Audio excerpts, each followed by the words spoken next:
नव्या वर्षात नव्या उत्साहात आम्ही म्हणजेच PIB मुंबई घेऊन आलोय एक नवा कार्यक्रम दिल्ली ते मुंबई. या कार्यक्रमात बघूया आठवड्याभरातल्या काही महत्त्वाच्या बातम्या. निलगिरी, सुरत आणि वाक्षीर या 3 आघाडीच्या लढाऊ ताफा मालमत्ता भारतीय नौदलात सामील होण्यास सज्ज झाल्या आहेत.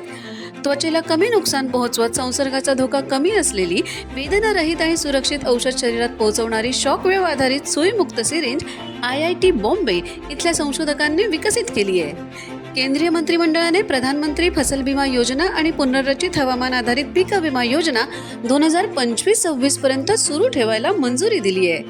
दुर्गम आणि नक्षलग्रस्त भागांच्या सर्वांगीण विकासासाठी महाराष्ट्र सरकारने केलेल्या प्रयत्नांबद्दल पंतप्रधान नरेंद्र मोदी यांनी प्रशंसा केली आहे.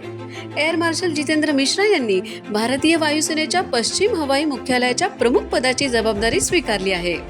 युवा व्यवहार आणि क्रीडा मंत्रालयाने राष्ट्रीय क्रीडा पुरस्कार 2024 जाहीर केले आहेत आणि त्यामध्ये महाराष्ट्रातल्या 4 खेळाडूंचा समावेश आहे.